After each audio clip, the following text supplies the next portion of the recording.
ಪಾರ್ಕಿಗೆ ಬಂದ್ವಿ. ನಾನು ಹೊಸ ಐಸ್ ಕ್ರೀಮ್ ತಗೊಂಬಂದೆ. ಕರೆಂಟ್ ಶಾಕಿಂದ ಇನ್ನೂ ಬದುಕಿದೆ ಇದು. ರಕ್ತ ಬರ್ತಿದೆ. ಮೇಲ್ ನೋಡಿದ್ರೆ ವಯರು ಹೈ ಟೆನ್ಷನ್ ವಯರ್ ಅಲ್ಲಾಡ್ತಾ ಇತ್ತು. ಫುಲ್ ಭಯ ಬಿದ್ಬಿಟ್ವಿ ಒಂಥರ.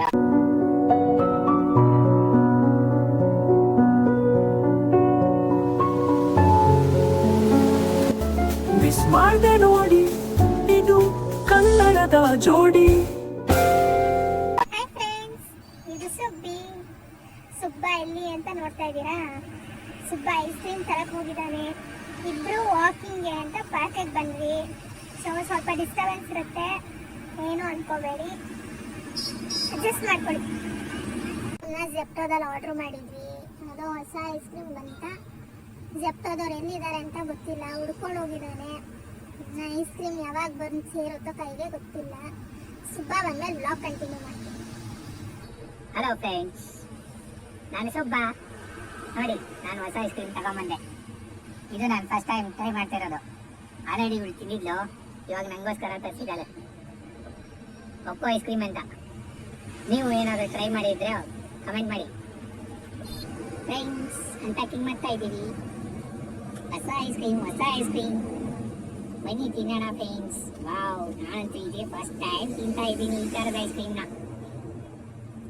ಹಿಂಗೆ ಇದು ಅನ್ಪ್ಯಾಕ್ ಮಾಡೋದು. ಕೆಳಗಡೆಯಿಂದ ಮಾಡು.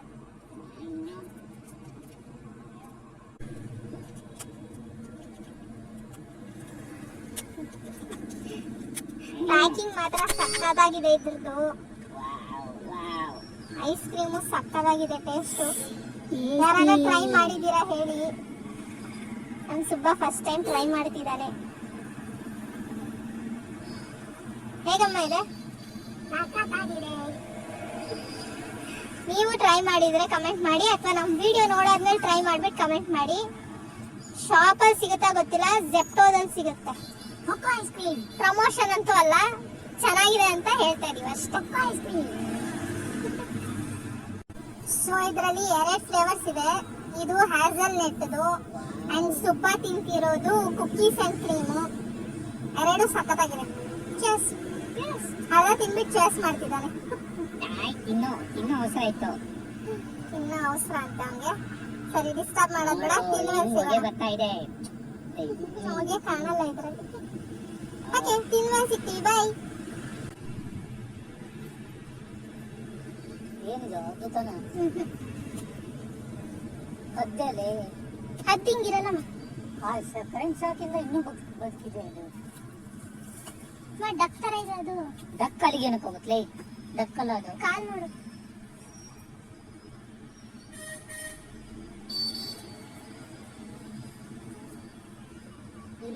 ಆಗಿದೆ. ಇಲ್ಲ ಕಾಲ್ ನೋಡು. ಕಾಲು ಹೌದು, ಡಕ್ ತರ ಇದೆ ತಾನೆ. ನೀರೇನಾದ್ರೂ ಇದೆಯಾ ಕೇಳ್ಕೊಂಡು ಬಮ್ಮ ಅವ್ರ ಹತ್ರ. ಎಲ್ಲಿ ಅಲ್ಲಿ ನೀರು ಹಾಕು. ನೀರು ಹಾಕಿ ನೀನು ಸಾಕು. ಹಾಕು. ರಕ್ತ ಬರ್ತಿದೆ. ಅದೇ ಪೇರೆಂಟ್ಸ್ ಆಗಿ ಕೊಡಿದಾಗ ಇದಾಗುತ್ತಲ್ಲ, ಒಂಥರ ಆಗಿದೆ ಇದು.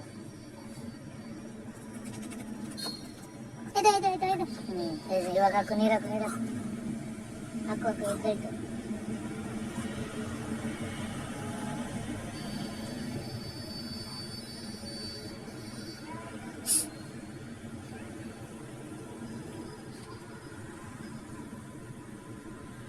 ನೀರು ಹಾಕು ಬಾಯಲ್ಲಿ ಇನ್ನೊಂದು ಸ್ವಲ್ಪ.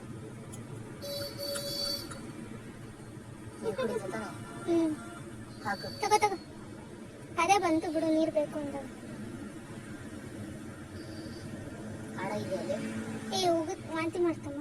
ಇರಲಿ ರಿಲೀಫ್ ಆಗುತ್ತೆ.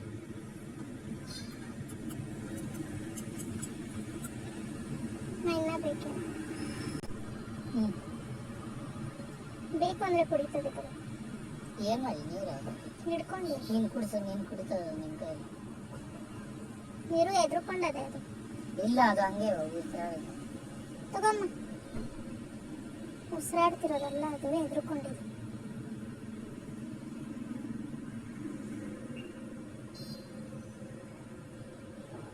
ಸರಿ, ಹೋದೆ ಅಲ್ವಾ ಇವಾಗ ನೀನು? ಹೋಗು, ಒಳಗಡೆ ಹೋಗು. ವಾಮಿಟ್ ಮಾಡ್ಕೊಂಡ ಫಿಶ್ ಅಲ್ಲಿದೆ ನೋಡು. ತೋರ್ಸೋದ್ ಬೇಡ. ಅಯ್ಯೋ ಅದು ನದಿಲಿ ತಿರುಗಾಡೋದು ಕಾಣಲ್ಲ ಫಿಶ್. ಹೋಗು ಒಳಗಡೆ ಹೋಗು, ಹೋಗು ಒಳಗಡೆ ಹೋಗು, ಹುಚ್ಚಿಟ್ಕೊಂಡಿರು. ಬೆಳಗ್ಗೆ ಹೋಗು ಅಂತ ಹಾರಕ್ಕಾಗತ್ತಾ ನಿಂಗೆ?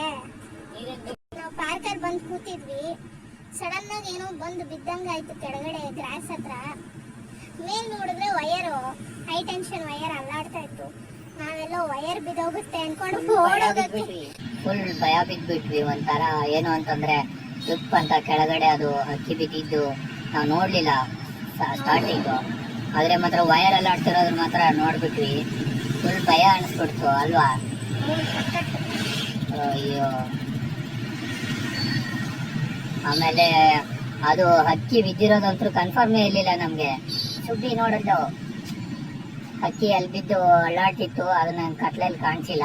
ಮೇಲಿಂದ ಬಿತ್ತು ಅನ್ಕೊಂಡ್ವಿ, ನಾನು ರಾಕೆಟ್ ಅನ್ಕೊಂಡೆ ಒಂದ್ಸಲ. ಆಮೇಲೆ ಅಲ್ಲಿ ಗಿಡದ ಹತ್ರ ನೋಡಿದಾಗ ತಲೆ ಅಲ್ಲಾಡೋ ತರ ಕಾಣಿಸ್ತು ಕತ್ಲಲ್ಲಿ. ಆಮೇಲೆ ಪಕ್ಷಿ ಅಂತ ಅನ್ಕೊಂಡೆ ನಾನು. ಆಮೇಲೆ ಧೈರ್ಯ ಮಾಡಿ ಹೆಂಗೋ ಹತ್ರ ಹೋಗಿ ನೋಡಿದ್ವಿ, ಪಕ್ಷಿನೇ ಇತ್ತು. ಪಾಪ ಮೇಲಿಂದ ಮೇ ಬಿ ವಯರ್ ಟಚ್ ಆಗಿ ಗೊತ್ತಾಗ್ದಲೇ ಬಿದ್ದುಬಿಟ್ಟಿದೆ, ಶಾಕ್ ಹೊಡೆದು. ಬಟ್ ಏನು ಜಾಸ್ತಿ ಗಾಯ ಆಗಿಲ್ಲ, ತಲೆ ಮೇಲೆ ಮಾತ್ರ ಒಂದೆರಡು ಕಡೆ ಚಿಕ್ಕದಾಗಿ ಗಾಯ ಆಗಿತ್ತು. ಗಿಡದ ಮಧ್ಯ ಬಿದ್ದಿತ್ತು ಹಕ್ಕಿ. ಸೊ ರೆಕ್ಕೆ ಹಿಡ್ಕೊಂಡು ಸ್ವಲ್ಪ ಹೊರಗಡೆ ತಗೊಂಡ್ವಿ. ಫುಲ್ ಭಯ ಬಿದ್ದೋಗಿತ್ತು ಮಾತ್ರ. ಕರೆಂಟ್ ಶಾಕ್ ಹೊಡ್ತಿರೋದ್ರಿಂದ ಸ್ವಲ್ಪ ಗಾಯಗಳಾಗಿತ್ತು ತಲೆ ಮೇಲೆ. ಸೊ ಗೇಟ್ ಹತ್ರ ಅಂಗಡಿ ಇತ್ತು, ಹೋಗಿ ನೀರು ತಗೊಂಡು ಬಂದ್ವಿ. ಸೊ ಸ್ವಲ್ಪ ನೀರು ಹಾಕಿದ್ಮೇಲೆ ಸ್ವಲ್ಪ ಸ್ವಲ್ಪ ರಿಲೀಫ್ ಆಗಕ್ಕೆ ಶುರು ಆಯಿತು.